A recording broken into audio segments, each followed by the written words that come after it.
And credit rating agency Moody's downgrades India's outlook to negative, citing headwinds to economic growth. The country has been struggling with an economic slowdown in the past year.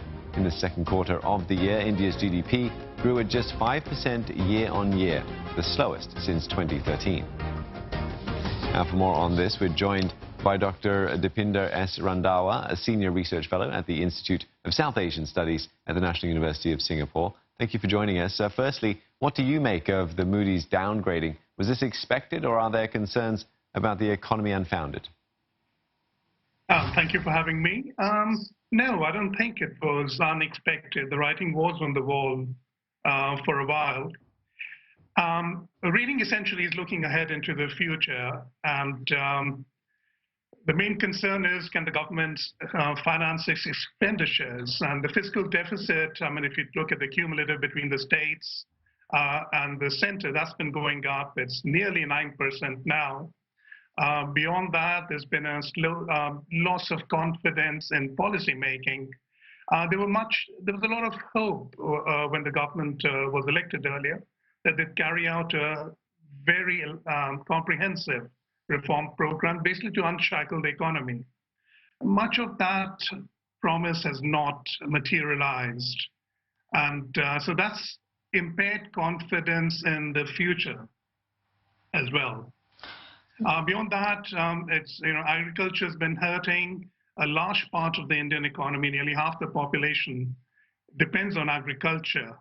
And with the fall in incomes, again, the consumer purchasing power in the agricultural economy, which has a big impact on everything from vehicles to fast-moving consumer goods, that's been impaired as well. So in short, no, it wasn't entirely unexpected.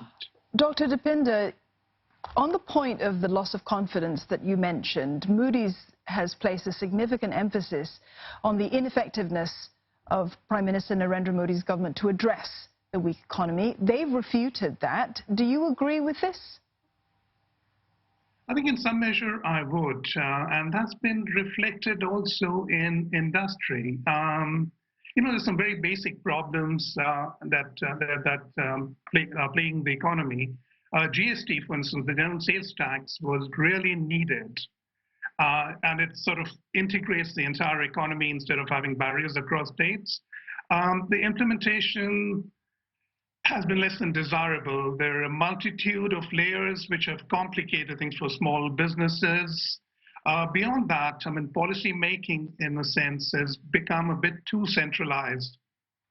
One of the good things that had happened in India was decentralization. It's a federation, after all, and states were taking a great deal of initiatives.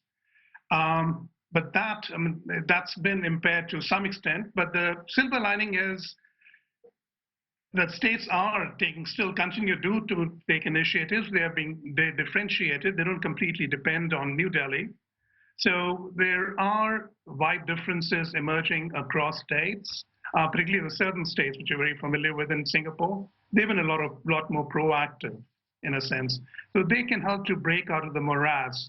But the credibility has indeed been impaired, as you pointed out earlier. Well, generally speaking, a big trade alliance like RCEP is seen as providing a big boost to a country's economy. Why then would India choose to withdraw? Help us understand. And do you think that that was the right decision? No.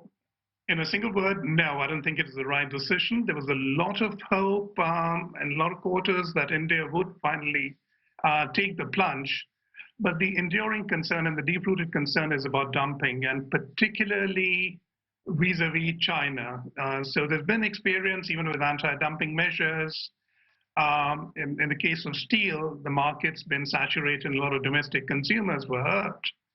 However, I wouldn't give up hope. I think ASEAN and the other partners in RCEP want India to come in, and there's a lot of enthusiasm within India as well to join up.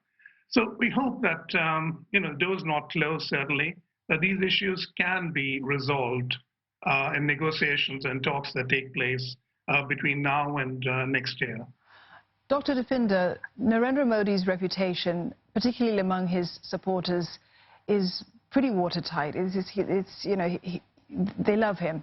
But taking into account the faltering economy, do you think, and despite the fact that he had that landslide win, do you think that it has impacted his reputation at all? I think it would have dented. I mean, he came in on the promise of giving opportunities to the young.